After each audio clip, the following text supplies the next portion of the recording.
Hello and welcome. You're tuned in to Hugh's News. Let's get cracking now with that news. We take a look at today's leading headlines. Police use nose telescope for cannabis odor mapping.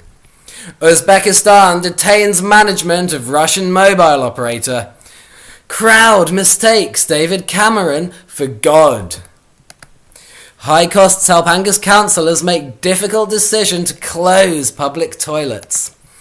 Taste in music changes with age. And UK cement market faces shake-up. The world's largest cement makers are preparing for painful restructuring in the UK after the country's monopoly regulator pledged to crack open the market to more competition. Other news now, and scientists are amazed by how much dolphins remember.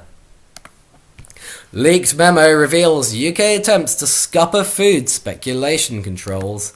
According to Nick Dearden, director of the World Development Movement, by trying to weaken crucial regulation to curb food speculation, the government is putting profits of big banks like Goldman Sachs before the fundamental right of people everywhere to access food.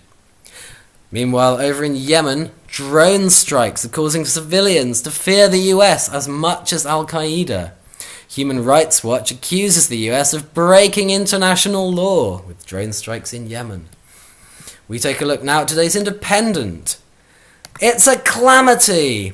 Ming the clam, the world's oldest animal, killed at 507 years old by scientists trying to tell how old it was. Meanwhile, over at the LA Times now, they're asking, giant pumpkins, are they too big? Do stick with us for part 2 of Hugh's News. You're watching Hugh's News over at the Telegraph now. Prince Charles urges pension funds to make innovative and imaginary leap. With an ageing population and pension fund liabilities that are therefore stretching out for many decades, surely the current focus on quarterly capitalism is becoming increasingly unfit for purpose. Further news now, and hardcore will never die, say scientists. Hardcore rave music will outlast everything else in the universe, scientists have proved. Tory speeches back on Internet Archive. And Fox News now. DNR requests residents not to feed the foxes on Park Point. Foxes have become a more common sight on Park Point lately, and the DNR is asking residents not to feed them. We take a look at today's Financial Times. Oil benchmark price gap widens on stockpile increase.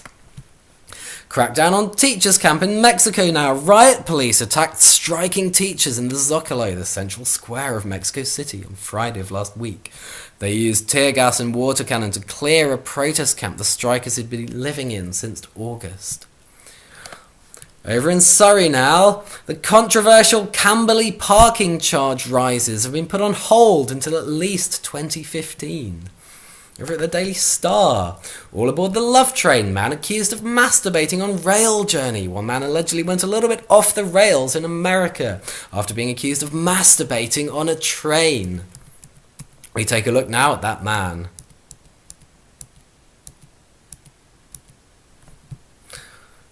Further news now, and over at the Socialist Worker, Arda glass workers win improved pay rise after threatening strikes.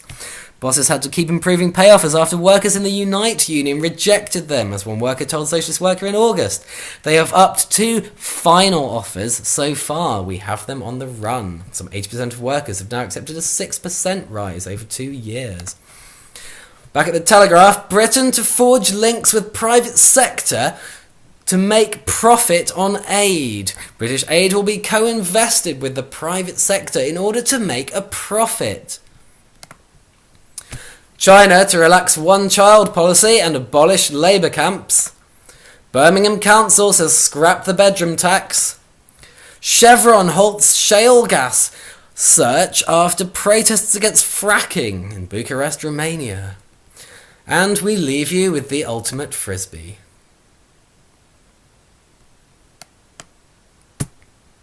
White caps 10 0 2 1 9 1 6 0 59. Current 46176 minus 11. Rumble 37172 minus 16. Spinners 37164 minus 32. Thank you for joining us. You've been watching Hugh's News. Do join us again soon for another edition of Hugh's News.